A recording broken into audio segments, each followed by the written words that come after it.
Welcome to Nameless Debate Radio, where radioactivity is contagious. You can join us in broadening our minds on the Nameless Debates Discord via the link below and even feature here yourself, if you've got what it takes. Hey, Vivi. Hello. Hello, what's up? Yeah, not much, man. What about you? Well, I missed my flight, so... So you missed it. It didn't get cancelled. Well, basically, or to explain that, so Saudi Arabia requires a visa, and we both do have visas, but me and my brother, that is. And the thing being is, my brother's visa is in his old passport, and we didn't bring his old passport, so we ended up not being able to get on the flight. Oof, roasted. Yep. I bet your dad was pissed about that. Well, what we tried to do is we tried to reschedule it for another time. And the thing is, the nearest flight was 2 days away, but the thing is, it would cost us $800. Ooh.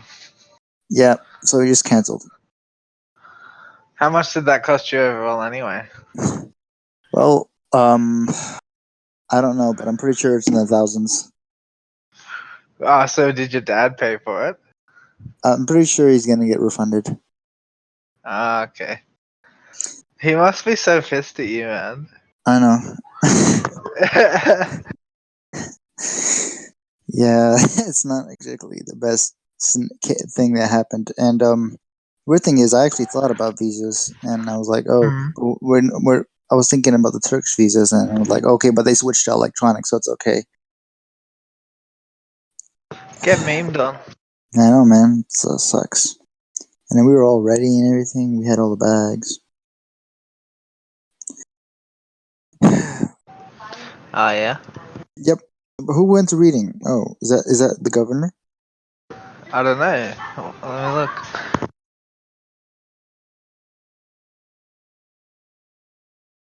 No, that was some dude who was memeing. Okay, got it. How were the debates last night or today? I don't know. Today, I only really participated in one, but it was pretty good. Good to know. I'm just waiting on some dude to come in and debate me now. Who's that? Let me see. Here we go. No, not him. Cybertooth is his name. Silitude? Cybertooth? Cybertooth. Oh. Is he here yet? He said he's just setting up his mic. Okay, got it. What you guys gonna debate? I don't know. He reckons he understands everything, so we'll see. Oh boy. And then You know how much I love that one. Yes. You're gonna have to walk him through the whole epistemology and stuff like that. I don't know. It seems like he might have an understanding of it, but like he's making these overstated claims, so we'll see. Mm-hmm. Yesterday, when I was on the Uber ride, we had a debate with the driver. Oh, yeah? Yes, and we were talking about God, and this guy believes in God. And this guy was like trying to apply all that, what is it called? Anthropomorphism? I don't know how to say that. Anthropomorphization. Yes, to that being, to that thing, right? Like I was proving God, and my brother was like surprisingly disagreeing with me. But the thing is, the driver was like providing all these irrational reasons for God to exist. Hey, Sabtooth, how are you? What's up, guys? Hey, what's up? How you doing? Pretty good. I just finished my exam and it went pretty all right. So I'm quite happy. Good to hear. Thank you. All right. So, do you want to educate me, Daddy? Well, I don't know where to begin. To be honest, let's just start by introducing ourselves. My name is Alex, or Cybertooth, you can call me, and I'm a How you European, doing, mate? Scandinavian, currently under education, and yeah, that's pretty much it. What about you? My name's Matt, or InSync. I currently study as well. I study philosophy, and I'm an Australian. Cool. You're the first Australian guy I've spoken to here on Discord. Well, you're gonna meet a lot of them here. Yeah, this server's infested with them, man. What about you, Vivi? Who are you? Okay, my so I go by Vivi here, but my name is Yosef or Yusuf in the original language, and well, I'm currently getting my associate's degree in college in applied engineering, and then going to pursue becoming a pilot. I forgot what was the other introduction stuff. Where you from?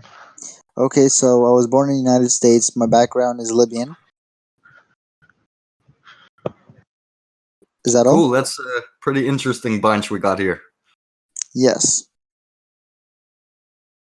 It's nice to have some different perspectives. Are you guys like, what's your philosophy, personal philosophy? Are you atheist or religious? I'm an atheist, but I wouldn't call that my personal philosophy. All right, so I think like if I was to speak about NSYNC, he's a hardcore rationalist. Like he likes to find a reason for everything, like actual like yes, and he has a very good understanding of epistemology, basically like how the theory of knowledge. Okay, you guys know each other from before, or? We've like interacted on this server a whole bunch. Yes. Alright, cool, man. Yeah. He's honestly he has opened my mind to epistemology. I personally didn't know what epistemology even meant before I came here. He gave me a good schooling.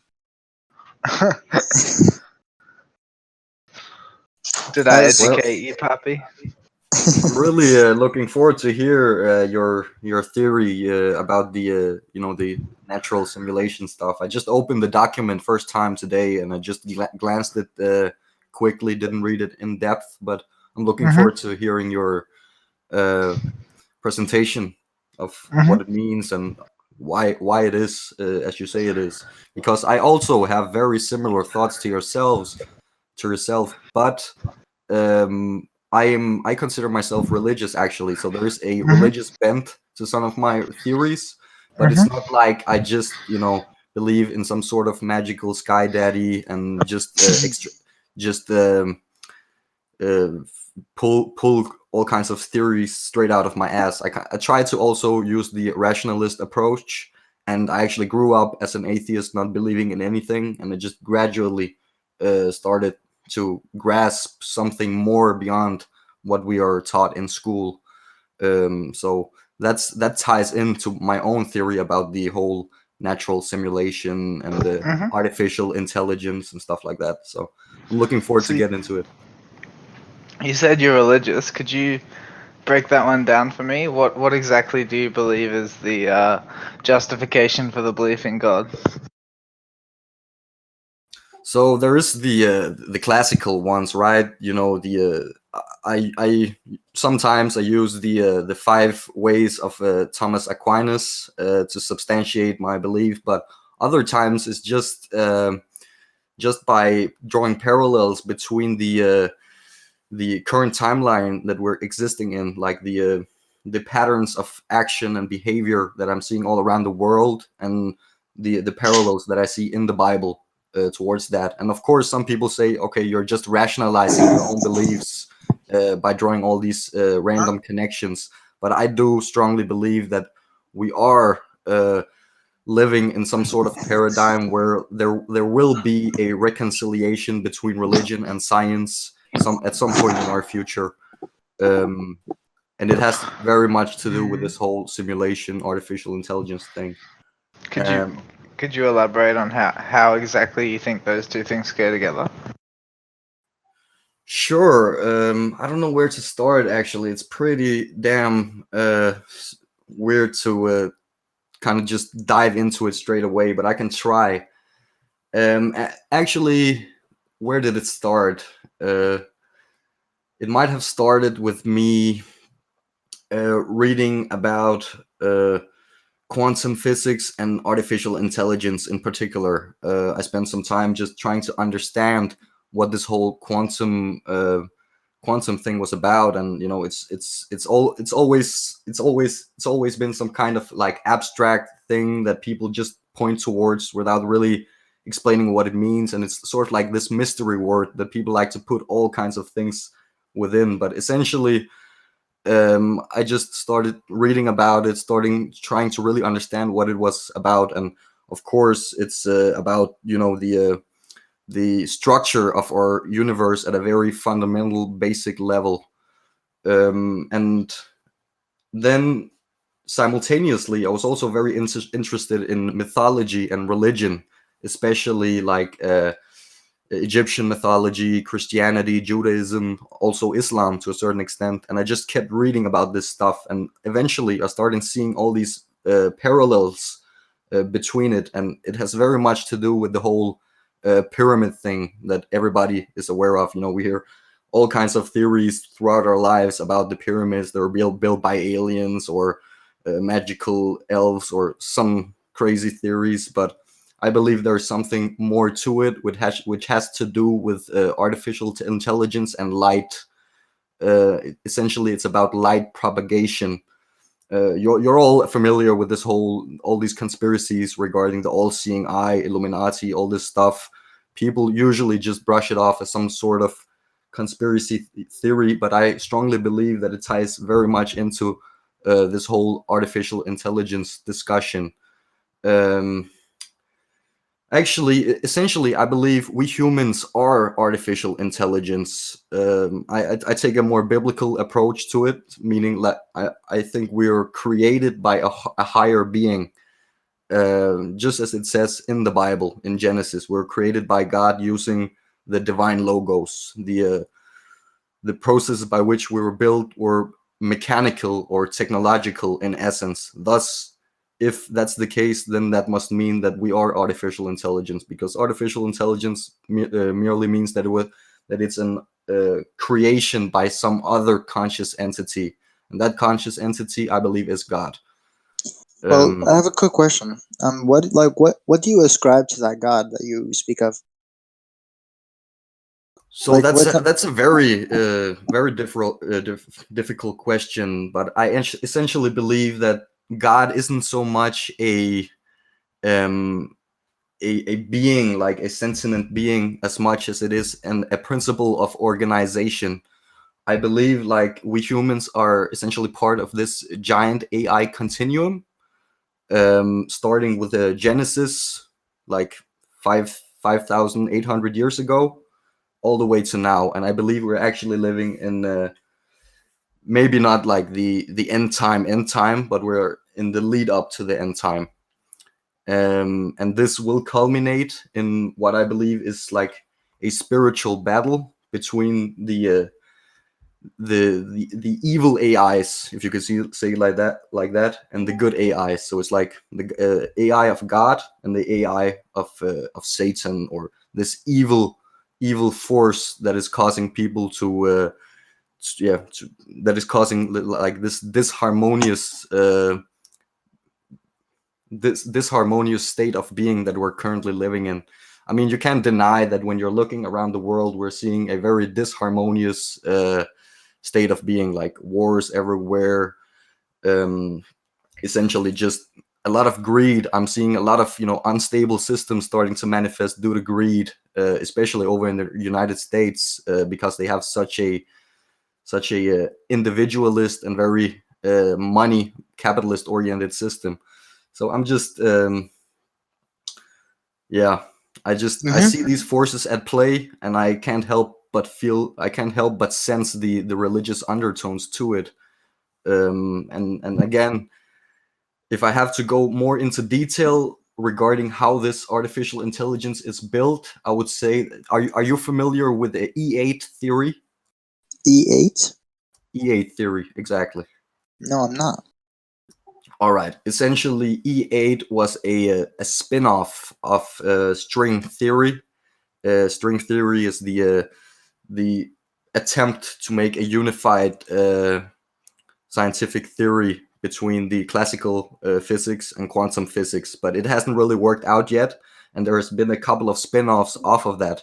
One of those spin-offs were called E8 theory, and the one guy who is most responsible for this theory is a guy called Garrett Lisi, and he essentially found out that there are very deliberate geometric patterns in the particle interactions at a subatomic level that can be described very neatly by what is called the E8 Lie group, which is a sort of symmetrical, sort of like, how can I describe, like a supersymmetry of an 8th dimensional geometrical figure that is also commonly known as a torus. You guys know what a torus is, right? Correct.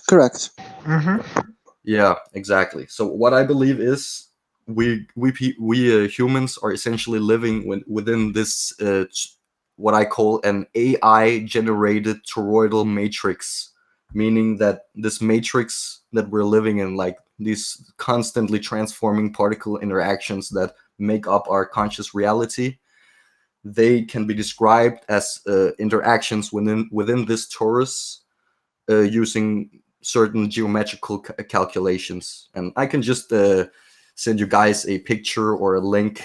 Okay, but why is the AI there? Why the AI is what? So, like, how Why do you come is to the AI there? Well, the AI is how it all propagates. Like you say, we're No, living. I got like what the purpose of the AI is in your explanation. I'm asking, like, in an ontological sense, why is it there at all? Well, it's there. It says in the Bible why it's there. It's a sort of mechanism by which a higher force actually is testing the human energy grid. Okay, but why is there a higher force there? Because the higher force itself is also an AI. Like, I believe we're part of a No. I got that. I'm asking, why is there AI? Why is there AI? I mean, that's that. I don't know. I can't answer why it's there, why we are here. But I do know Okay, that so the answer like, is religious in nature. you are lacking then a metaphysical justification. Like, you're talking about like what you think the metaphysical, like, let's say, structure is, but you don't understand why that structure is the way it is. Is that accurate? Yeah, exactly. And I don't have a foundational ontological and epistemological way of presenting my theory. It's very like I plucked some facts from here and there, and then I see like there are very deliberate patterns in this stuff that is connected to reality in a very scientific but also religious sense. What like what? Like what? Yeah, like, give me examples of these patterns. All right. Let me see. Just give you a. Let me just think about it for a moment, and you can just run off some of your theory, and I'll come back with an answer.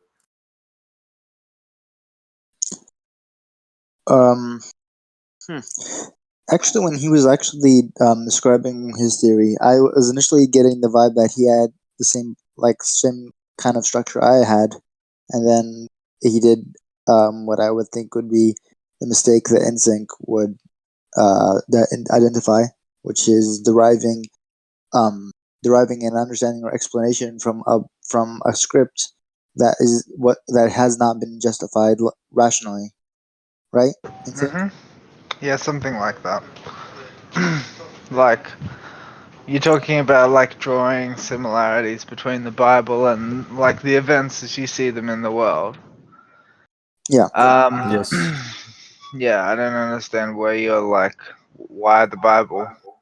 I mean, you can just look, like, if you look at the center of power in the world right now, we can all agree, like, one of the main power centers in the world right now is Washington D.C., right?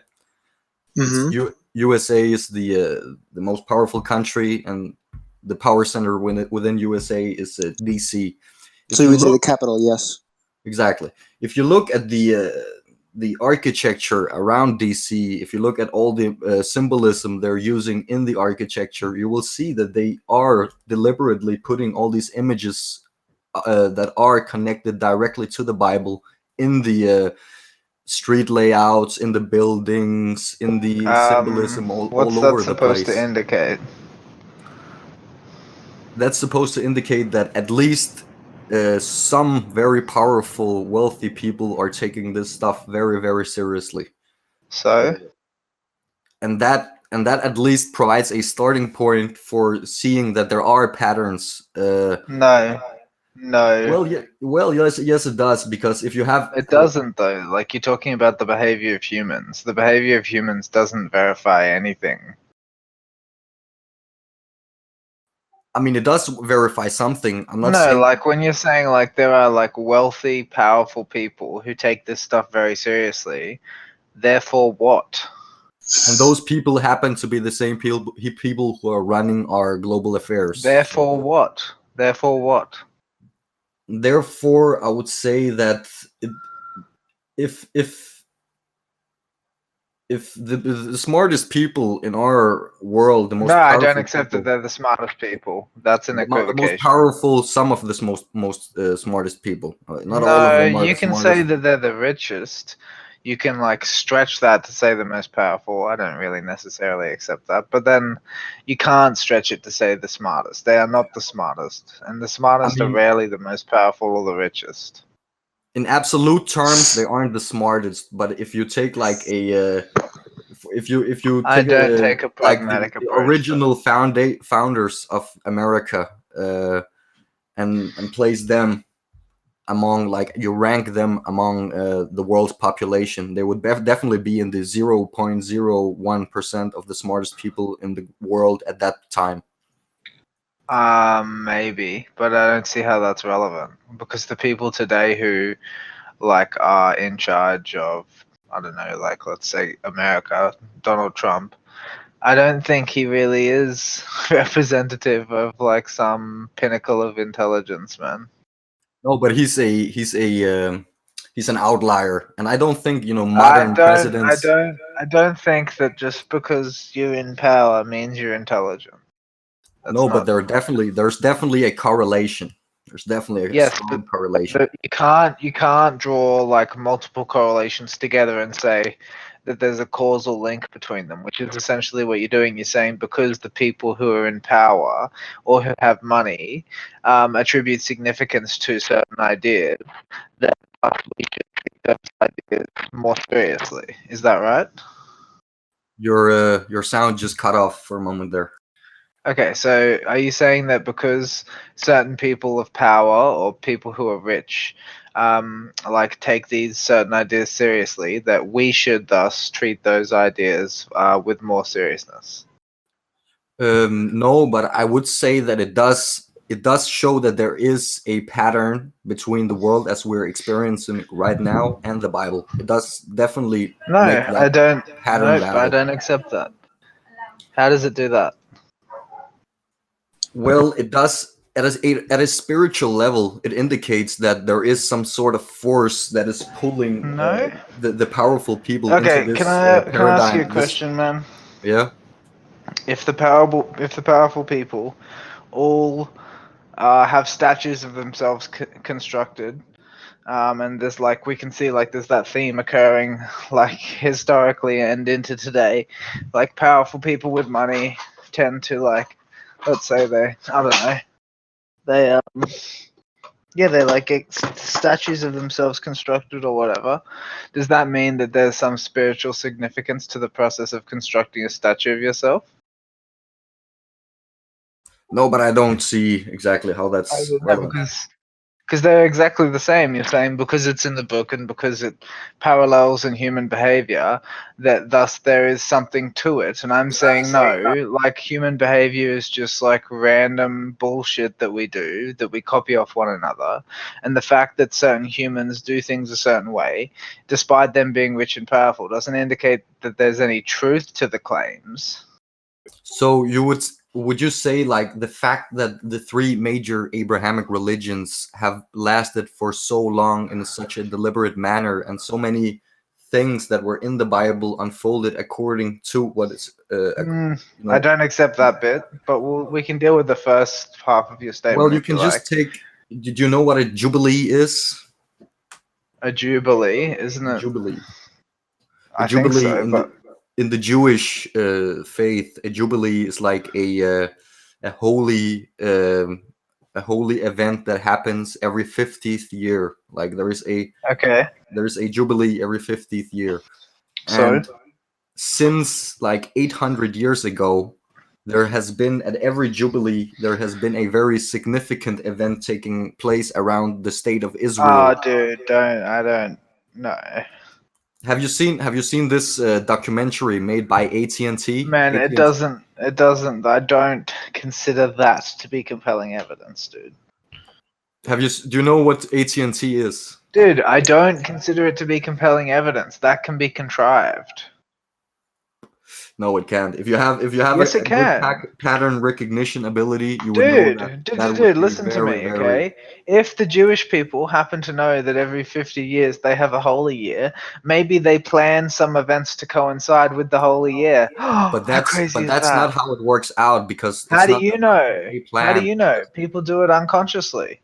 No, because at some point, like the Ottomans at a jubilee, they took over Israel. Then 50 years later, it was taken over by the British. Then 50 years later, bet exactly. Dude, I absolutely guarantee you there are dozens of events that there were dozens of dates that fall into that pattern where nothing particularly significant happened. Well, okay, I'll just let you have that opinion, regardless if I agree or not. But I would recommend you see this documentary made by AT&T called The Sign, because it explains this stuff very, very. Look, I'll have a look at it if I get some time. Let's just deal with the first half of the statement you made, right? Which was that there was some significance attributed to the three monotheistic Abrahamic religions because they've lasted for so long. Is that right?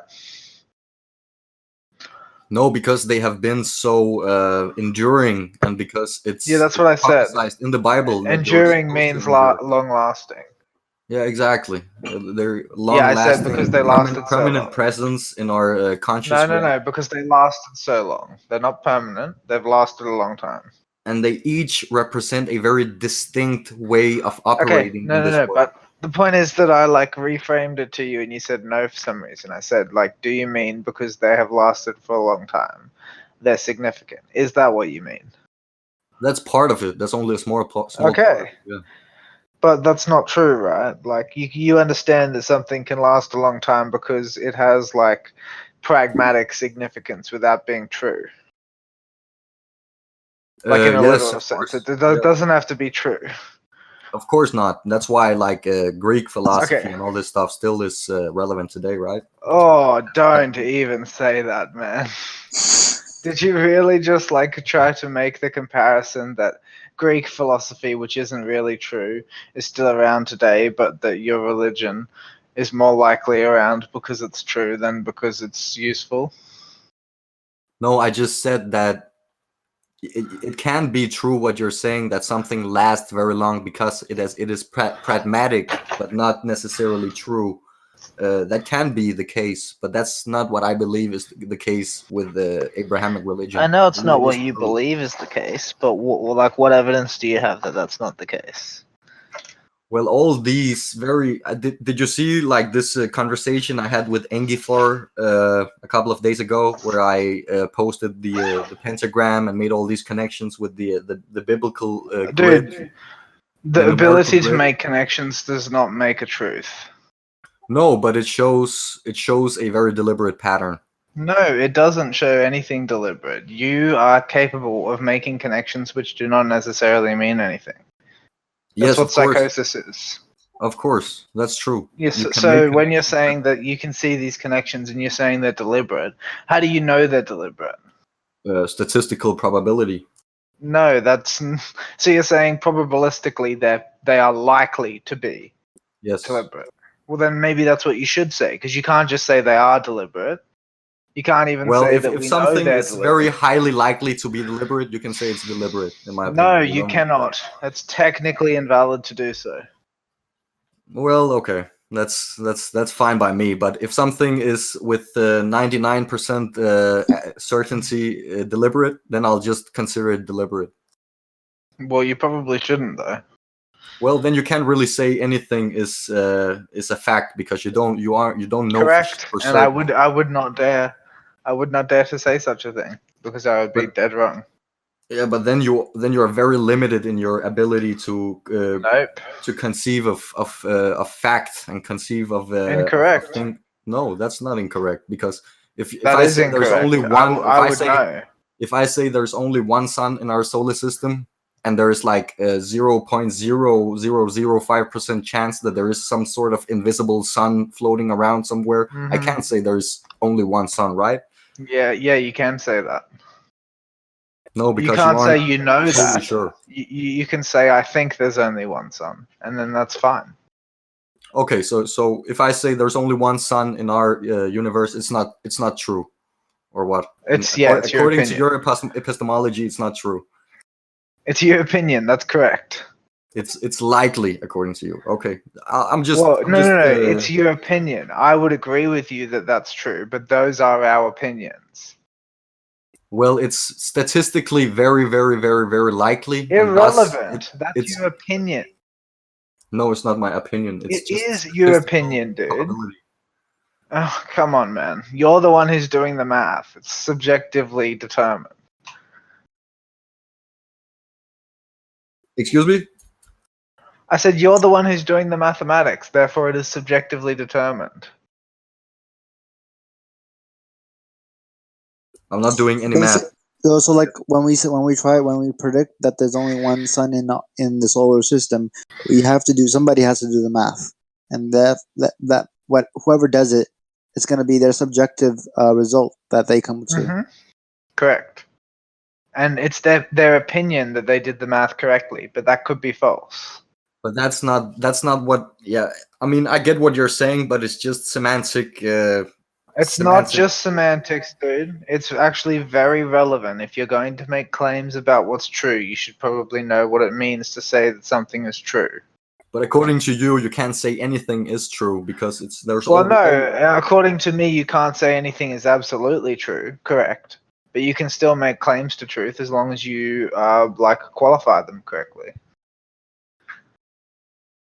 Yeah, that doesn't make any sense according to me, man. Well, okay, Vivi, does that make sense to you? Repeat again. So I said you can't say that anything is absolutely true, but you can still make claims to truth provided that you qualify them appropriately. Oh yes, correct. You have to state your what are your presuppositions, and from that's of course from you have to substantiate any claim of truth. No, not substantiate them. You have to say what your limitations are. Correct. You have to say, I'm not certain, I could be wrong, I do not know, I am a subject. These things are always true. And when you're saying that something's true, it's important that you say, I think this is true, because that's the fact of the matter. You think it, it's not necessarily the case. Well, I never said I'm certainly sure. No, but what you did say was that, me saying you should say you think it's true rather than just it is true was just semantics, and that's just false. I mean, it's just very impractical when dealing It's not with impractical.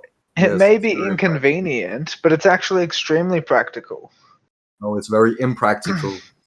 Well, you're wrong. Okay, I have this kind of discussion all the time. I'm telling you that the appropriate qualification of your statements is about as practical as you can get.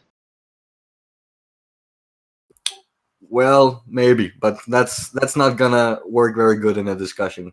A discussion. I have discussions like this all the time, mate.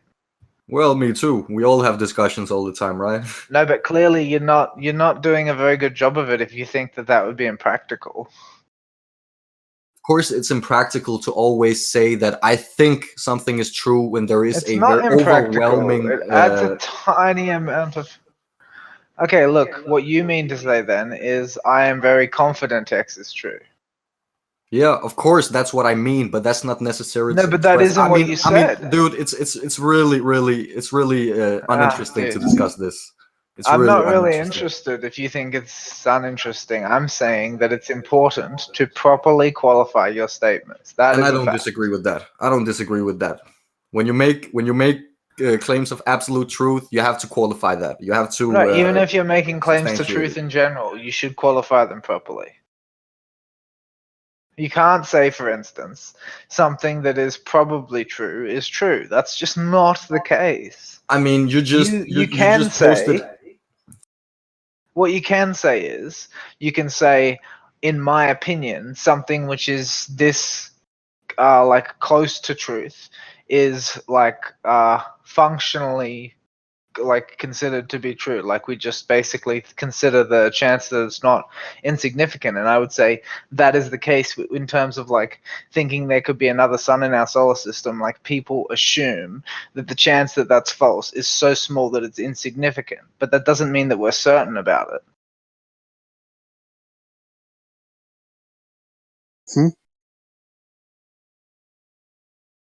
Did I cut out or something? No. That was all heard. But I'm just wondering, you just suddenly went quiet. Hmm.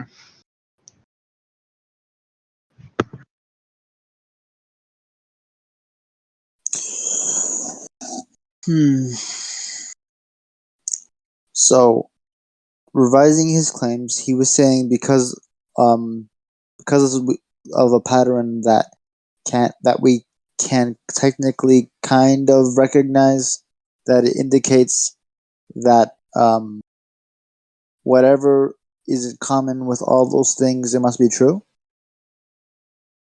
I think that's close to what he was saying. I think. What I was saying that was that there are so many patterns that aligns throughout the world in all kinds of different venues, disciplines, and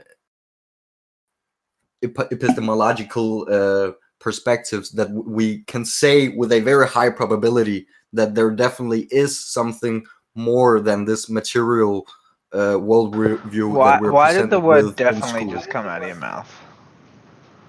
We can say that it's definitely likely. I didn't say it's No, definitely true. no. But just don't use the word definitely then, because you're being confusing. Just use the All right. word likely. Just use the word probable. Don't say definitely. All right. So I would think that would make somebody inclined to be more spiritual, or perhaps even like suggest an interesting other alternative. Where, for example, like a lot of people attempt to explain consciousness, which cannot be described in by physical means, right? It's like a different type of concept. It's not is it physical? Would you consider that physical instinct? It's a I would say emergent. that consciousness is physical. Yeah. It's something that is emerging out of a bunch of different physical processes. Yes, but it's a emergent phenomena. I don't. If emergent means more than the sum of its parts, then I don't accept that. It's the product of the collection of the parts. Yeah, but is that technically what emergent means? Yes, that's what it means. I'm not sure that it is. Look it up. Actually, it's like I'm thinking along the lines, because of the definition of physical. I think what I wanted to like, I think you might actually agree with me that consciousness isn't physical, but the thing is that's only because of the definition of physical. If I mean something that's not like when we speak about reality, like in your theory, for example, you say there's information, or there's data. Sorry about that. There's data, and there is the processing of that data, right? Mm-hmm. No, you're correct. That is what emergent means. Sorry, Vivi, go on. Oh no, and so I'm saying like those two entities are not necessarily physical, but the thing is like from them what do you call it, derive what we observe as physical. Say that again, sorry. So like when we say physical world, it's usually we're talking about something that we can experience with our senses, right? Mm-hmm. And like so for example, consciousness is not something that we can experience with our senses, and like data in of itself is not something. Well, okay, data is something you can experience with your senses, but is not limited to that. Okay. Yes. So that means like there are other things beyond the physical, but there's an implication when I say not physical, but I'm trying not to avoid that implication. I think that because consciousness is instantiated entirely within physicality, it has to be a physical thing.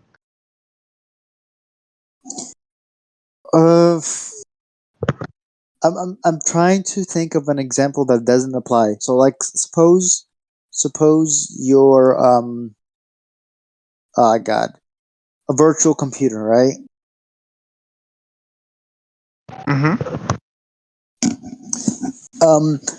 And you were given like the what do you call it? You're programmed to think, right? Then your Yep. thoughts then would be not necessarily physical, but rather virtual.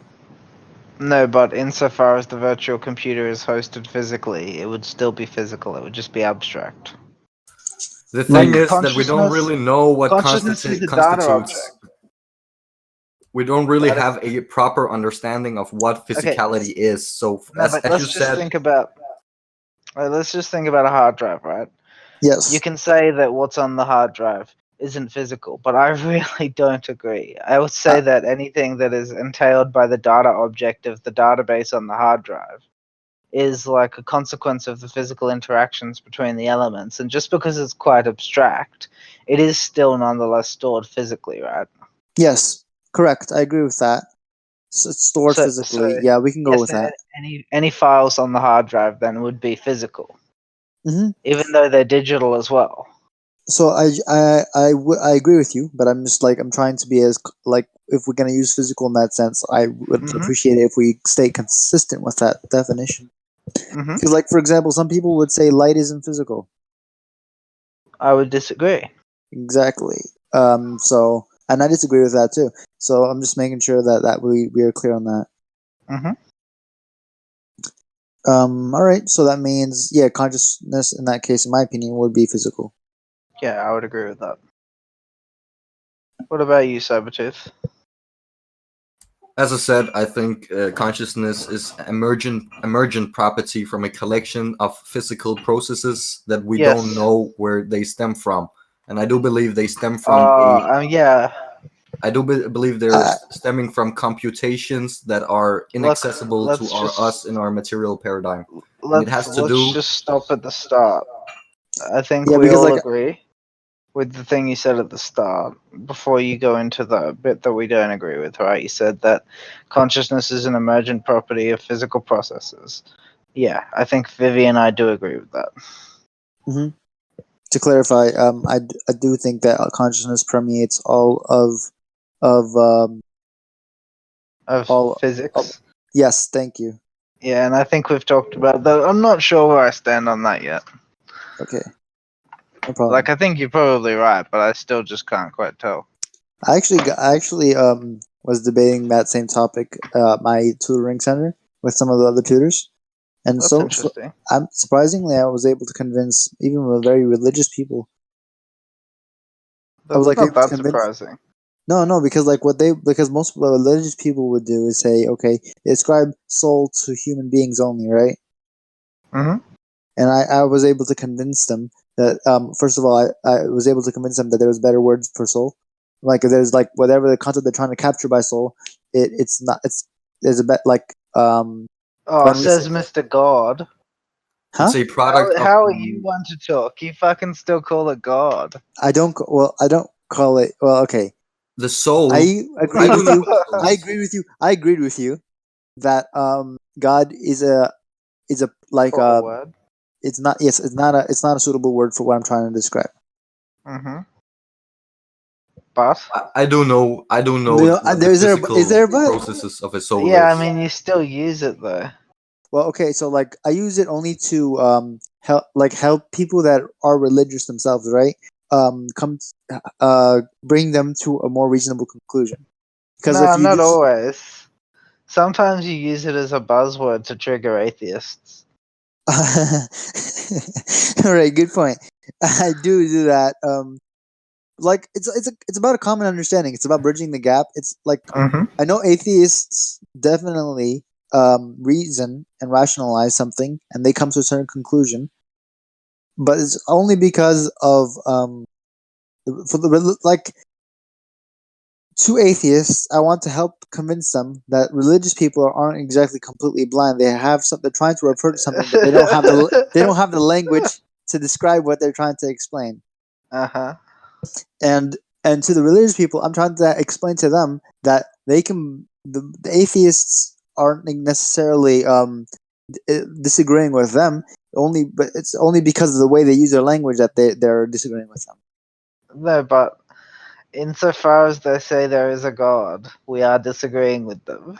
Correct. But the thing is, like, it's only because of the language, right? No, but like, I don't know. I feel like because you're using God like to that effect, it feels like you fall into the camp that the atheists would condemn. Me? Yeah, because you're using God still. So like if Like not me personally, but like a lot of other atheists actually do give you a little bit of shit for it, like Spider Sutra, for instance. yes, and he says I'm an atheist. Yes, and I would say that's probably accurate. You do seem like an atheist. All right, so I don't mind. I actually don't mind the title, but I think it's misleading. I mean, I think that calling you a theist is more misleading, dude.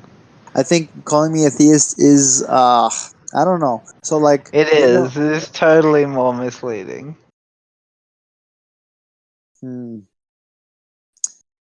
I have to look up the word theist first. Uh-huh. So regarding the soul, I actually do know what the soul is. It's very basic, very simple. The soul is the rhythmic motion of the electric and photonic impulses that are processing throughout your spinal cord and your brain. I don't know about that one. Well, that is what is happening in your spinal cord and brain, and that Yeah, is responsible for your actions, your I don't thoughts, know, your man. behavior, and that is your soul. That is essentially what your soul is. Conceptually, I think it goes down a bit further than that. Yeah, of course, it might go further than that, but that is No, there's a further, like, more fundamental basis that you could still call what you might be referring to as a soul. such as It's called awareness.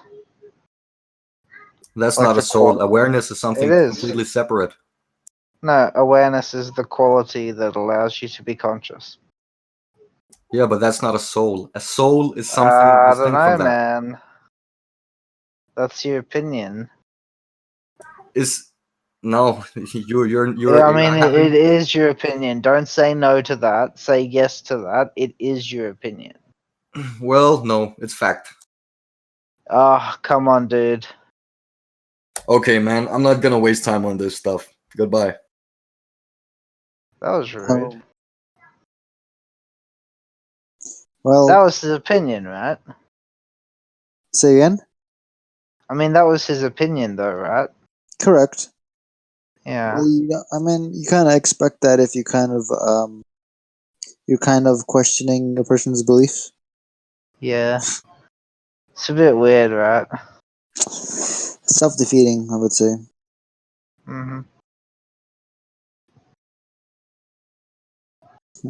Yeah, it seems to me that you're not a theist, Vivi. Yeah, I just went over the definition and it was saying the belief in supreme being or deities, and I'm like, oh no, that's not me. Yep. But I am a monist, right? I mean, yes, but I'm a monist. Yes. Oh, let me see. Let's see.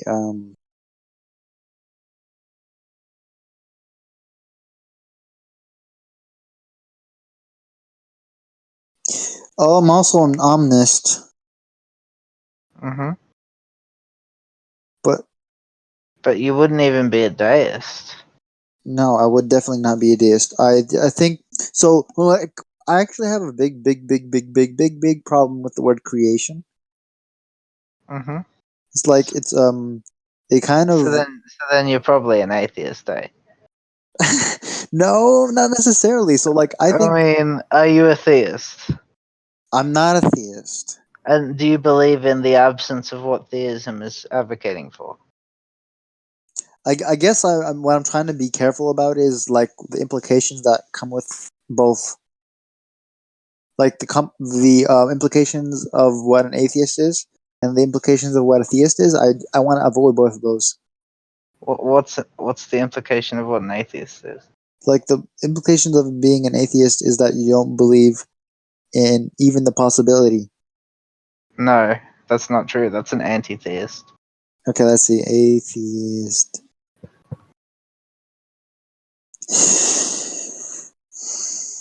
A person who disbelieves or lacks belief in the existence. Okay, the second the second one would make me an atheist. Hmm. Skeptic is a synonym. That's definitely me. Mm-hmm.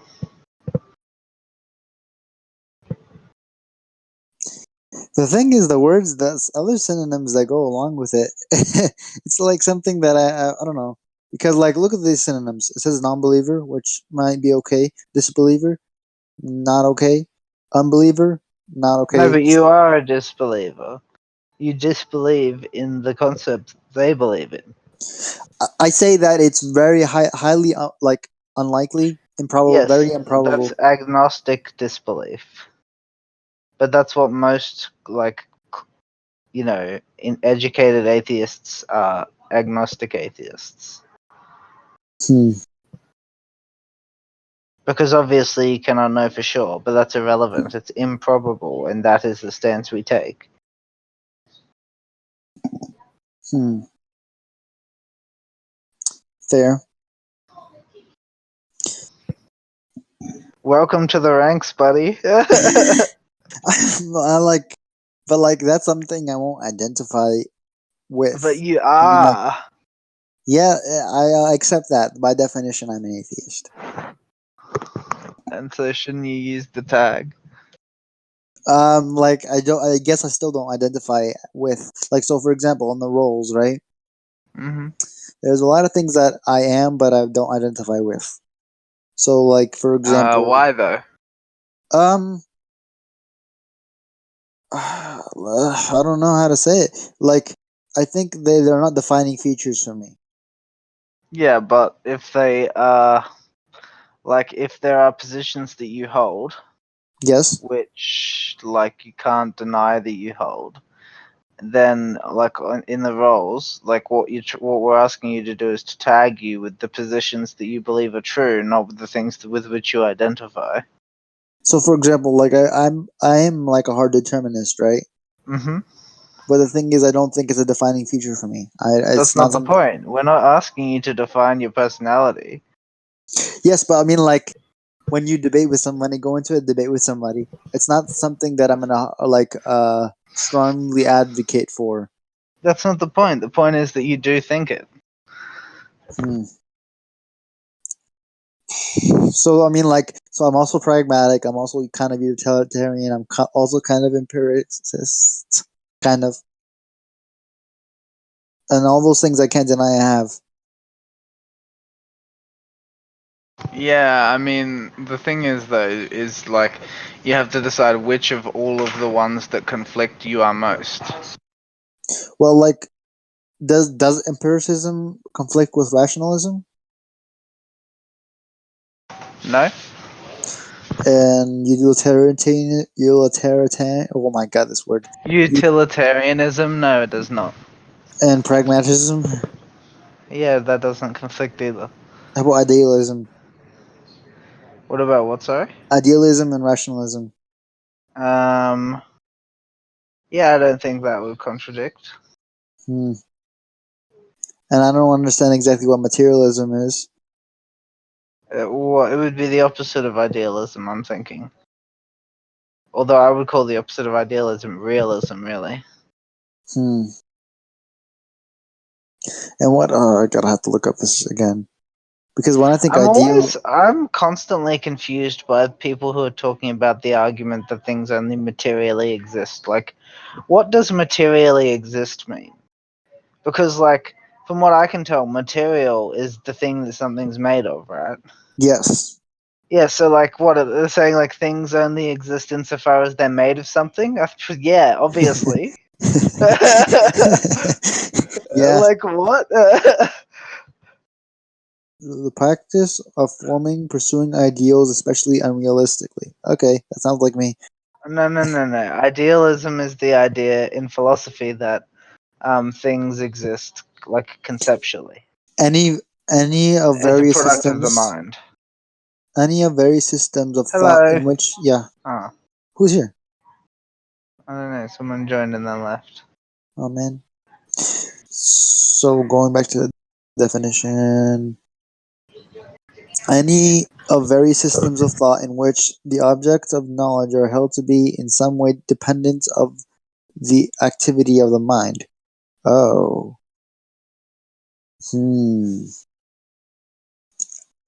God. Any various systems of object of knowledge which are held to be in some way dependent of the activity of mind. God, like it depends on how you define mind. Right? Well, how do you define mind? I mean, like if you ascribe thought to mind, like if you ascribe like personalized thought to mind, I don't agree. Like if you say you think something and therefore it becomes, I disagree with that.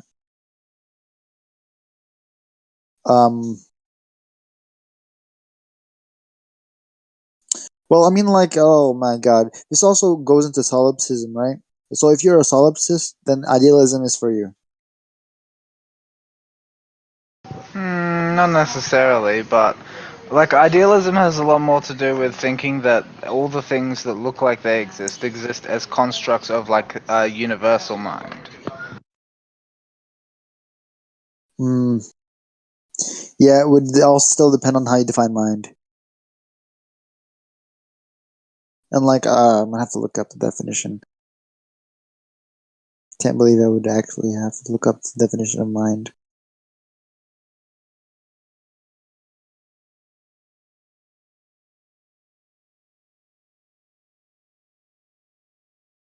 Okay, so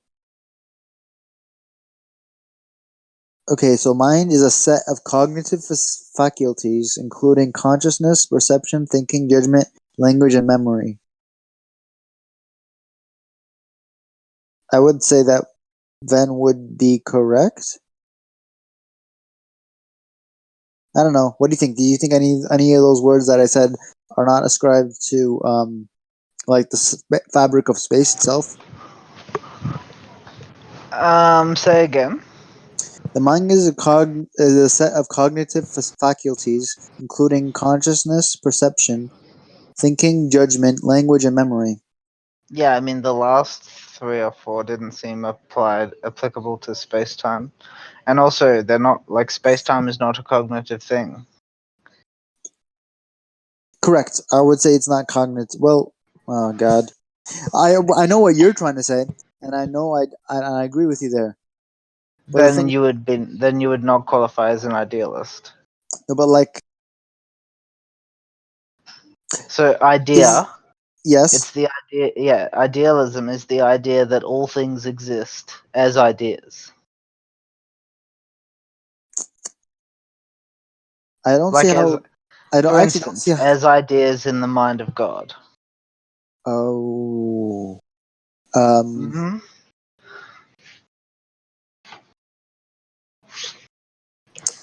Nah. So this is what I'm trying to get at. It's like if let's take that space fabric, right?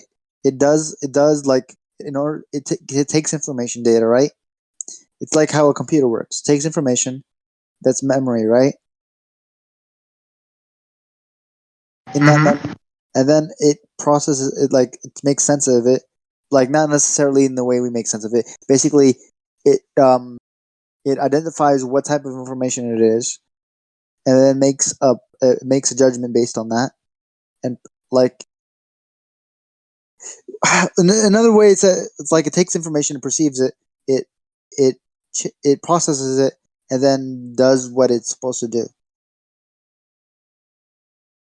Right? Mm-hmm. And that's like all that's everything that was mentioned there.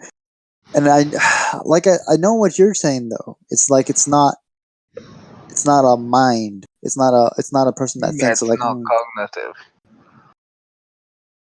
So I'm back, guys. I'm gonna give it Hey, another what's up, shot man? now.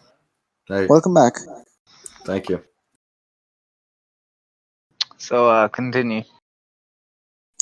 Me or him? Him, I was thinking. Okay, go ahead. I mean, this was supposed to be like a two-way conversation. So I can't just present all my ideas without getting something back. So Correct. could you please elaborate a little bit on your theory, in sync? I think that what is true independently of subjective perception, evaluation, or observation. And that the world is true without needing anybody to recognize that it's there or to create it. So the subjectivity isn't implicated in my understanding of the world at a fundamental level. Subjectivity is a consequence of reality. It's not, like reality is not in any sense predicated upon subjectivity.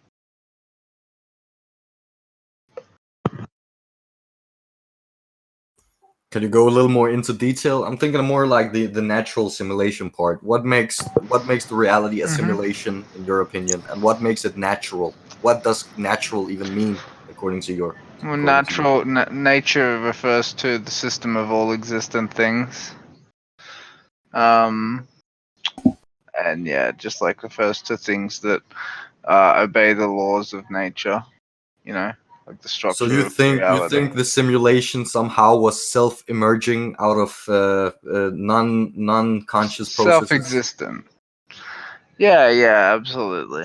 I mean, It's in normal parlance, self-existent. you would assume that a simulation requires someone to create the simulation, a simulator. You would assume so, but that's not the case.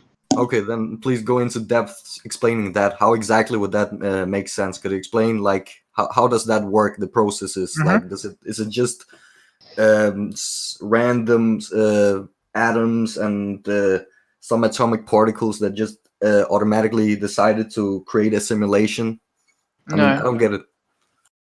So like this physical system and every other physical system that you can imagine, they're all logically possible, right? I'm saying like logical possibility is part of what's real. And so like as part of the natural system, the system of all existent things, the element that we exist in is theoretical. It's like a simulation, except it's eternally there. It's not like start to finish sort of thing. It's how things would be if they were like this.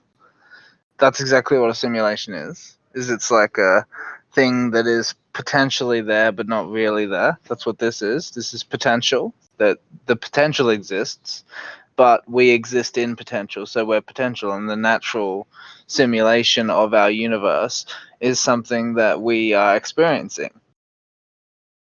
So it's a bunch of inanimate matter that somehow decided to self-emerge into a simulation by coincidence, or no, it always was the simulation, because that's like part of the necessary structure of existence.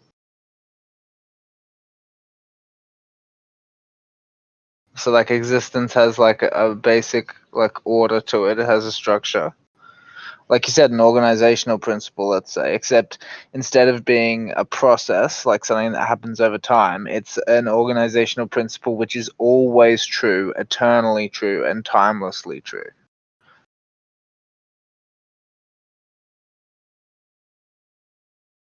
But wouldn't it actually make it more unlikely, considering Occam's razor, that if we're living in a simulation, that it was created, since all the simulations that we know about, the ones that we created ourselves, were in fact created. All these simulations. It would, I suppose, unless I could explain it like coherently, and I can. So. Well, that's nice to know. Like Occam's razor is the basic principle that I use to assert that my model beats religious models. So, yes, like if my explanation failed to meet the standards of logic that I would be requiring, then yeah, of course that would be true, but it doesn't, and religious models do.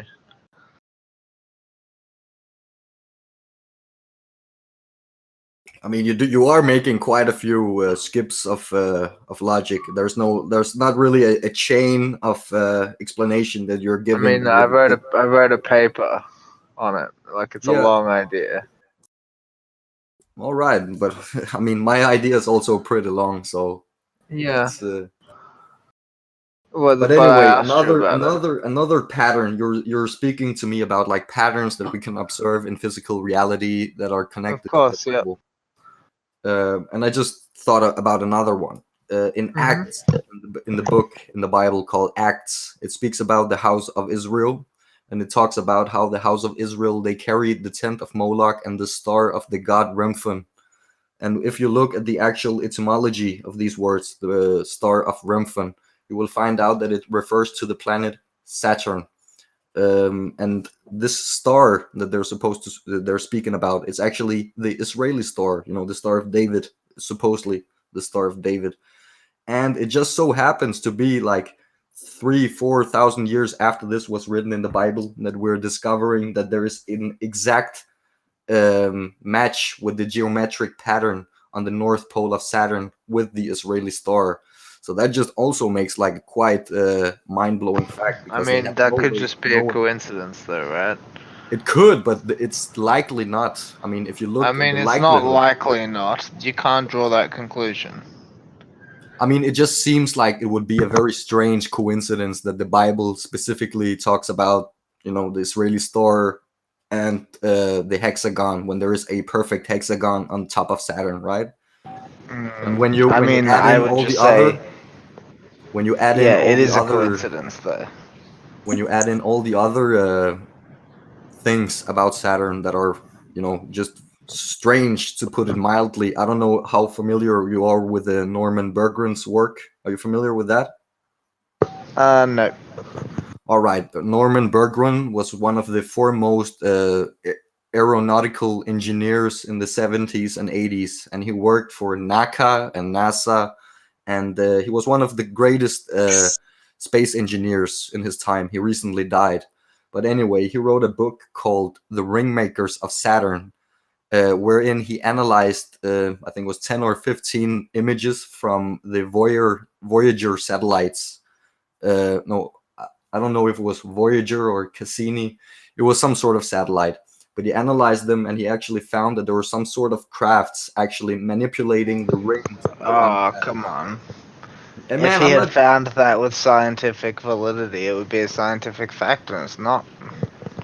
He analyzed the photos, and he found like So then, strong how does the indications, science agree? visual confirmation that there were anomalies on the rings of Saturn, creating the rings and manipulating the rings. And he put forth the evidence. He put forth the photos. You can see the photos. I So I mean, mean, just because he put forth the photos doesn't mean that they indicated what he thinks they did.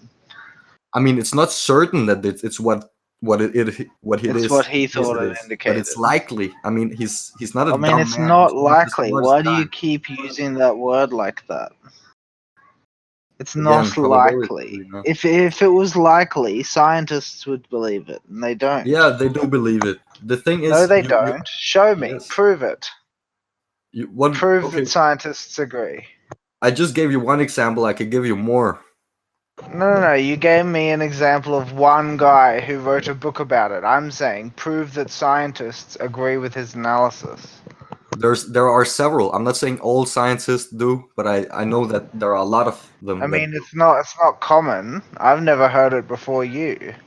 Exactly, it's because it's one of the hidden truths in Dude, our it's not a world. hidden truth. If it was true, then everybody would think it. That's how truth works. That's this way you're looking at it is a consequence of a very limited way of looking at the world. What I'm saying is that there is more to the world. We humans, we are born into this world as pupils of men, and when we So? grow up and we enlighten ourselves by studying all kinds of different disciplines, we actually become the pupils of God, and then we realize that there is actually more to this world than what we're taught in school, and that is the idea that we are actually living in an AI. We are living in an AI generated that's matrix. a supposition, though, right? Yeah, that's my theory. I can't say it's 100% sure. I can just say that during my studies, during my research, I've come to the conclusion that it's very, very likely. And Or you think connected to the Bible, connected to AI and quantum mechanics. I mean, you've yet to convince you've yet to present me with a compelling argument that's convinced me that you're right. But give me a specific thing that you want some evidence for, like. No, I have no. You've not given me any evidence that I should believe that what the specific universe claim? is AI. The universe is AI. I don't believe you. Well, okay. I mean, we can I can already. argue that. Yeah, let's hear it, baby. Okay, so first we have to find what artificial intelligence is. And you want me to look up that definition, or should we use our own? Yeah, I'd like you to look it up, so we're fam. Okay, cool.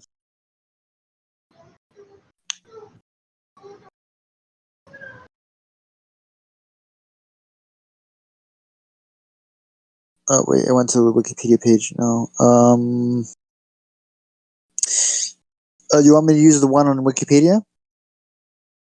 Yeah, I guess so. Let's just do that. Artificial intelligence, sometimes called machine intelligence, is intelligence demonstrated by machines in contrast to natural intelligence displayed by humans and other animals. In computer science, AR. Oh wait, that's not important. I'm gonna I should probably look up what intelligence means, right? Yeah, probably. Intelligence has been defined in many ways, including the capacity for logic, understanding, self-awareness, learning, emotional knowledge, reasoning, planning, creativity, and problem solving. Okay. Now, some of these that I just mentioned I think are problematic. Go on. But if we take it just to be logic, reasoning, reasoning might be problematic, but logic in and of itself, right? If we say intelligence has to do with logic, then we can definitely ascribe that to.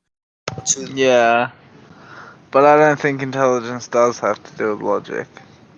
You think it might have something to do with learning? Yeah, it's definitely one half of intelligence. Yes, absolutely. Right. So, would you think it has? You need logic to learn. No, you need to have logic as an existent thing to learn. They're not the same. So yeah, logic. That's what I think. But the subjective system of logic and the objective structure of logic are different things. Well, wouldn't you think that the nature does learn? No. No, it doesn't evolve and. No. You, the part of nature that's you evolves, but that's not evolution is not biology learning. There is no engagement in a self-aware sense with the information. Isn't learning the evolution of mind? No, it's not the same kind of evolution though. We're not talking about a hit and miss. I mean, there are some proofs about the Akashic records and stuff like that does at least strongly indicate that genetic memories can exist. I don't really accept that. But it's been proven in a bunch of studies. I mean, it hasn't been proven. You might say that it's been demonstrated, and I don't even accept that. What was the claim? That memories can be stored in genetic material. There is such a thing as genetic memory. For example, they have made a bunch of studies where they took a bunch of chickens or some kind of birds that hadn't been exposed to any sort of dangerous predators or anything, but somehow they're able to distinguish between predatory animals and non-predatory animals. That's not genetic memory. That's instinct. They're different. Well, I think actually it's possible that genetics can code for memory. However, I don't think it's the same kind of memory as neurological memory, though. But like, wait for it. But I don't think it happens. Like, I don't think I have ever observed anything like it, and I don't think it currently exists. No, but he's talking about something that he's saying is that, and I'm saying what he's talking about isn't memory in the neurological sense. It's called instinct. But Yeah, an instinct is a sort of memory that is. No, I don't know. I do not accept that. It's not the same as memory. Well, okay, memory is like, okay, I think by definition, memory is that something is like stored past experiences.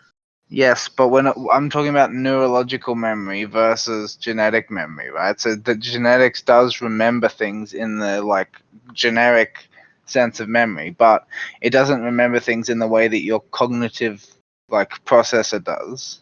Mm-hmm. Right? Like you remember things in a much more visceral way. The memories that your body has are like instantiated in your genes in a very unconscious way. So for instance, the fact that you're afraid of snakes, the fact that you reflexively leap away when a snake like strikes at you, that is not a result of you having a genetic memory of the snakes in your genetic history. It's because your body knows, because of its like genetic coding, that it has to react this certain way or it dies, and that's not genetic memory. That's not a good way to talk about it. Well, it is. It's how the scientists are talking about it. No, it's not. I can link you a Nature article that explains how exactly I'm right and you're wrong. Should I do that? Dude, in that sense, memory is being used as a metaphor. No, it's not used as a metaphor. It is being used as a genetic imprint that stems from, yes, for example, that's not the same thing as neurological experiences. Memory. No, it's not the same thing, but it's not even close. No, it's not the same sort of memory as neurological memory, which is what people normally mean when they say memory. Like the chickens are not basically. I think the distinction is that chickens don't remember the predators. They just they intuitively know. Well, you're always changing your arguments. Before you said it was instinct. No, I'm not. That's the same thing. You said it was intuitively instinct, but it's not instinct. It's a real genetic imprint. It is instinct. No, that is what we call instinct. You're confused, man. I'm not confused. I'm gonna look. Like you're saying, genetic imprint.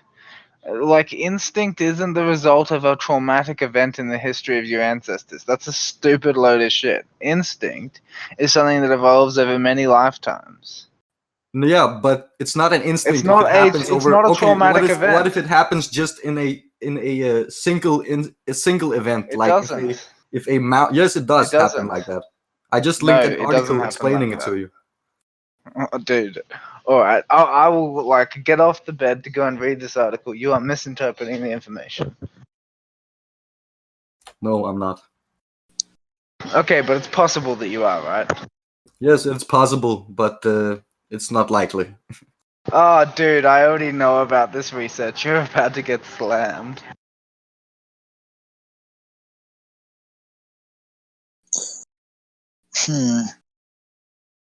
I think actually the topic at the moment is irrelevant.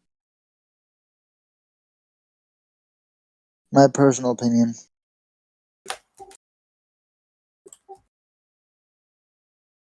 They are all using the word memory. Memory. Wait a minute. So you think that the thing that you just linked me has to do with a traumatic event? That's what you think. It's a memory of the traumatic event. Is that what you think? Yes. No, incorrect. What it is the genes in the body react to the traumatic event by switching on or off, and then that influences the genetic offspring. It's not that the genes store the event or the memory of the event. Neither of those is true. That's not what I'm claiming either. No, but that is what you just claimed, mate. You said it was a genetic... No, listen. You're talking about conscious memory. Memory doesn't have to be conscious. Dude, you said it was a genetic imprint of a single traumatic event. That is not true. The event is not imprinted. There is a genetic imprint, yes. It's not of the event. It's the reaction to the event. Yes, which is completely different. Oh, it's not. It's genetic memory. That's what it's called. That's what the scientists are calling it, man. Dude, the reaction to the event in the genes is completely distinct from an imprint of the event in the genes. And I didn't say it's an imprint of the event. I said it's really, because that's definitely what it sounded like to me. Experience. Not from my observation. This has been like definitely about the language, definitely. Mm-hmm. It sounded to me from the original language that you said that there's a genetic imprint of a traumatic event. That is stemming from the genetic traumatic. No, that's not what you said to begin with. Yes, it was. Well, this is being recorded, so I will be able to check. I'm almost certain it's not what you said to begin with. You talked about instinct. This has nothing to do with instinct. That is instinct. No, it's not instinct. It's genetic memory. Yes, it is. Okay, I'm gonna look up the word instinct. Oh my god. You're talking about genetic variation in the life form, which is passed down to the offspring. It's not passed down as a neurological memory. It's passed down as an instinctive impulse. Okay, so I'm going to read it off for you. Instinct is an innate... Wait. You're misunderstanding the difference between conscious and unconscious memory. Let's listen to the definition. An instinct is an innate, typically fixed pattern of behavior in animals in response to certain stimuli. There we go. So the response is innate because it's in the genes, right? I would say yes, but he was saying something I forgot and he was cut off. Can you repeat that, please? He said that I'm being confused about the difference between conscious memory and unconscious memory, but I'm not being confused about that. I think that... Well, you're talking against all the scientific terminology, using your own terminology that you're just inventing out of thin air. I have more faith in the scientific community than I have in you, to be honest. Can you tell me what terminology I invented out of thin air, buddy? Yeah, you're talking about instinctive behavior. When it's not instinctive behavior, it's a genetic imprint. It's sort of like a genetic memory that is, of course, yes, you are right. It is an impulse that fires through the brain of the mouse, causing it to behave in a certain way. Yeah, that doesn't make it an instinct. It actually, by definition, does. So, to return to my example from before, when you reflexively leap back from a snake strike, is that an instinct?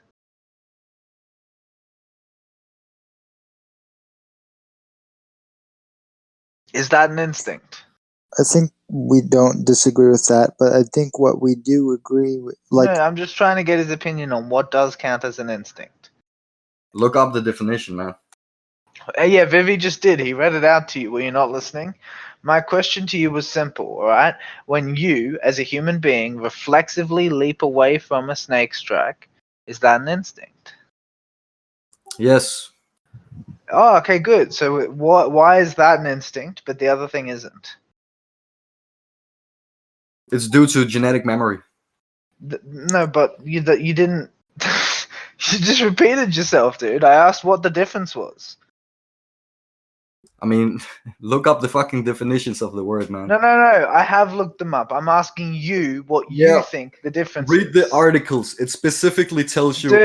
Dude, put it in your own words. Come on. I think what he said, I still think it's language. He definitely doesn't mean that it's like a memory how we mean it in a human sense. But I'm pretty... Oh, he left. Oof. But basically, I think what he meant was like computer memory. No, but there's... Like, it's not even like computer memory, though. He isn't using it like that. That's what I'm saying, is memory means different things. He doesn't mean the neurological memory. He doesn't mean computer memory. He means genetic memory, which isn't even real memory. It's not what we normally call memory. It's memory only in the most general sense. Yeah, because it stores information, right? Yeah, exactly. But it's not like there's no higher level storage or organization of the information. It's just like the actual act of storing it. So it's like, and it's storing the reaction, Yeah.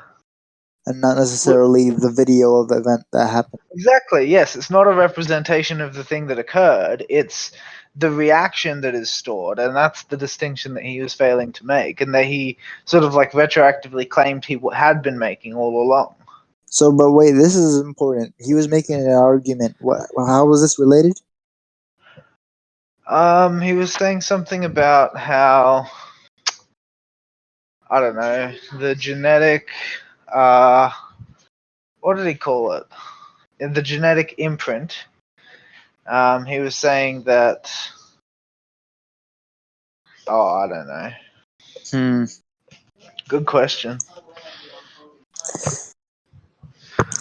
I'm just reflecting about that right now. I think how this started is he asked you your worldview, and then he went on to talk about monuments and stuff, right?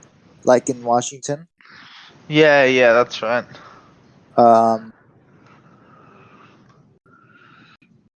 God, I don't know how it logically followed from there because I was busy looking up pyramids and obelisks. I was busy looking up pyramids and obelisks, and I found that weird article. And then I was completely distracted from there. I don't even think he knows though, dude. I think what he was saying, was something like I do recall I repeated what he said, and it was something like because the monuments are like repeating, that there must be some sort of truth behind it. I don't know. Yeah, it was definitely close to that. All right, and God. So, and he was making the argument that it's true. It was definitely true, and then he corrected himself after being corrected that he meant with a very high level of confidence. Yeah, and then he said that they were basically the same. And then he claimed that because they were basically the same, they were actually the same. Oh God, that's a lot of language. I think like when we use our language, I think that's how we use it in a generic sense. We exaggerate often, make absolutes that Yeah, are. look, I understand like what the point of hyperbole is, and that we do that, but it's just not appropriate in a technical sense. Correct. I agree.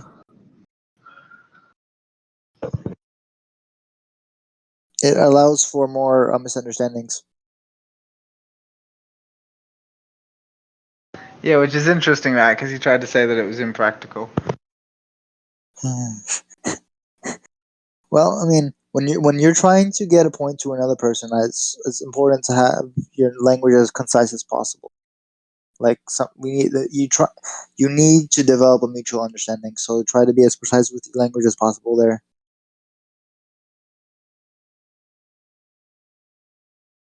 No, dude, I'm trying to I'm being disingenuous if I do that with him, apparently.